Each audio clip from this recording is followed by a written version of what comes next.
Merci.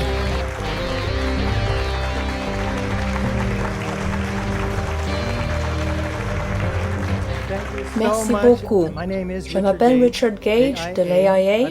Je suis architecte depuis 20 ans et je suis membre de l'Institut américain des architectes. Maintenant, voyons le World Trade Center 7.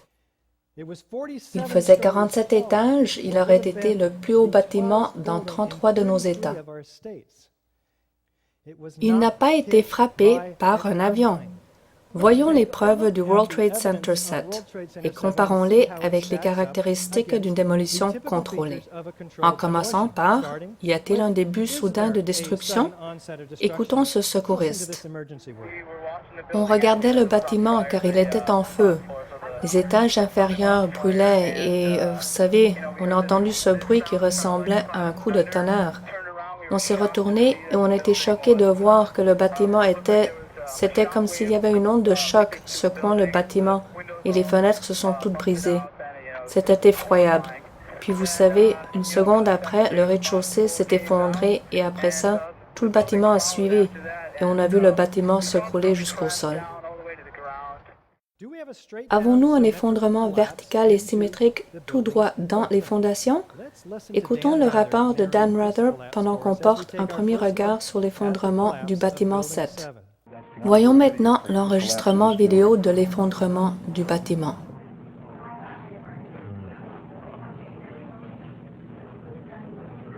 C'est stupéfiant. Stupéfiant, incroyable, à vous de choisir. Pour la 3e fois aujourd'hui.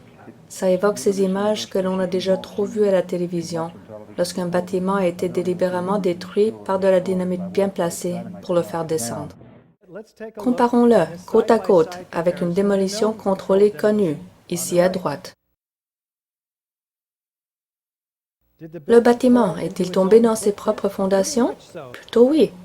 Y a-t-il des vagues de démolition? Comment est-ce que cela a supprimé le support des colonnes? Voici le plan du bâtiment 7.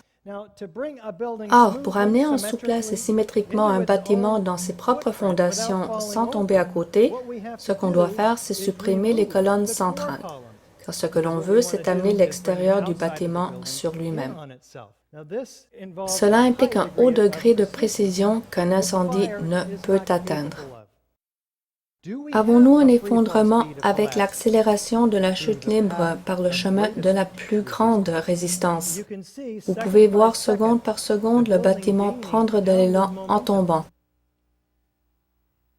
Vous pouvez tracer la distance de chute sur un graphique de temps, et cela correspond presque parfaitement à la chute libre. Qu'est-ce que cela signifie? Que les colonnes ont dû être supprimées essentiellement en même temps, à chaque étage, dans un temps synchronisé, de façon à ce que le bâtiment n'ait plus de résistance virtuellement dans sa course vers le bas. Avons-nous un démantèlement de la structure d'acier? On avait un gratte-ciel de 47 étages, compressé à 4 étages. Y a-t-il un bruit d'explosion? Qu'en dit Kevin McPadden?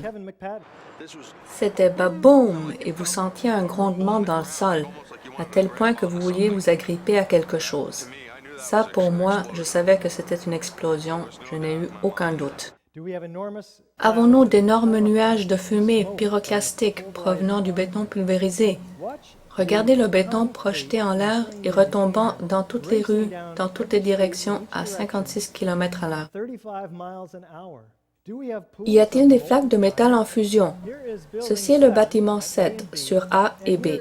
Et là, c'est la tour nord et la tour sud. Ces taches représentent 730 à 745 degrés Celsius. Ce sont les températures des incendies les plus chauds dans les bureaux. Il n'y avait pas d'incendie à la surface de Ground Zero après l'effondrement. Que mesure-t-on ici? On mesure le métal en fusion qui a été vu par ces premières personnes interrogées. Écoutons John Gross, l'ingénieur en chef du NIST, qui nous donne son point de vue sur le métal en fusion. Revenons d'abord sur votre proposition disant qu'il y avait une flaque d'acier en fusion. Je ne connais absolument personne, aucun témoin qui en ait parlé, personne qui n'ait produit cela. Vous descendiez et vous voyez de l'acier fondu s'écoulant des rainures, comme si vous étiez dans une fonderie. comme la lave d'un volcan. Aucun témoin qui en ait parlé, les poutres avaient vraiment fondu. C'était de l'acier fondu qu'on trouvait. Qu'un témoin qui en ait parlé, le sous-sol était si chaud que le métal fondu gouttait sur le côté d'un mur. Aucun témoin qui en ait parlé. Quel est le problème? Quelqu'un est en train de mentir et je vous laisse le choix de tirer vos propres conclusions. Qu'en est-il des preuves chimiques? Qu'est-ce qui a produit tout ce métal fondu? Et d'abord, qu'est-ce que c'est la thermite?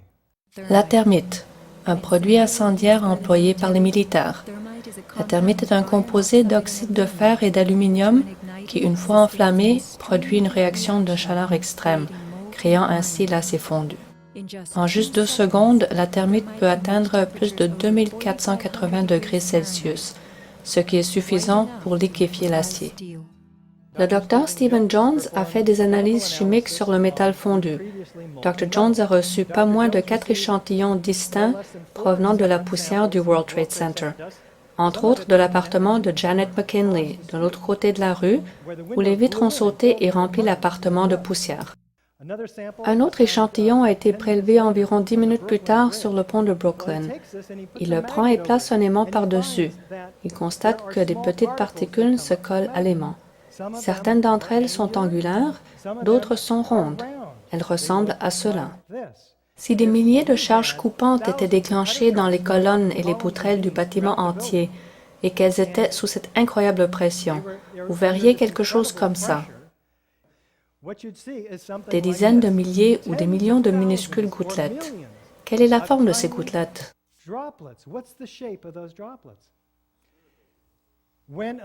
Lorsqu'un liquide est ainsi dispersé, sa surface forme une sphère presque parfaite. Est-ce possible qu'il existe des morceaux de thermite non enflammés dans la poussière du World Trade Center? Il en trouve, attirés par l'aimant dans son échantillon de poussière, de nombreux fragments. Celui-ci mesure 1,6 mm, rouge d'un côté et gris de l'autre. La face rouge est composée de toutes petites particules d'oxyde de fer et d'aluminium. Les laboratoires Lawrence Livermore ont fait une publication à ce propos il y a seulement 1 an ou 2. Des particules si petites permettent une inflammation presque instantanée entre les 2 produits chimiques, l'aluminium et l'oxyde de fer, donnant un résultat très explosif. Il continue son étude et trouve d'autres fragments qui sont partiellement enflammés, contenant des sphères. Le Dr Jones, avec sa petite équipe scientifique et grâce aux procédés EDS, XRF et WDS, identifie les composants de ces sphères et fragments, principalement du fer avec de l'aluminium, de l'oxygène, du silicone et de diphénylpropane. Les résultats joints aux preuves visuelles, dit-il. Sur le site, comme l'écoulement du métal brûlant fournit des preuves convaincantes que les composants de la réaction de la thermite ont été délibérément placés dans les 2 tours du World Trade Center et dans le bâtiment 7. Ces résultats sont documentés dans une revue de pairs.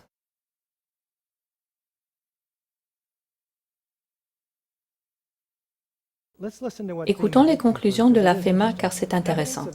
La preuve d'une attaque de corrosion à haute température sur l'acier, incluant une oxydation rapide, une sulfidation et un mélange intergranulaire ensuite. Très intéressant. Souvenez-vous, les incendies de bureaux ne font pas fondre l'acier. Qu'est-ce qui a fait fondre l'acier? Capable de transformer une solide poutre d'acier en gruyère, comme ce qui était ici une large colonne d'acier de construction du bâtiment 7. À présent, ils documentent ceci très prudemment dans leur annexe C. Je crois qu'on a montré que le bâtiment 7 correspond à toutes les caractéristiques d'une démolition contrôlée, dans le sens classique du terme. Merci beaucoup.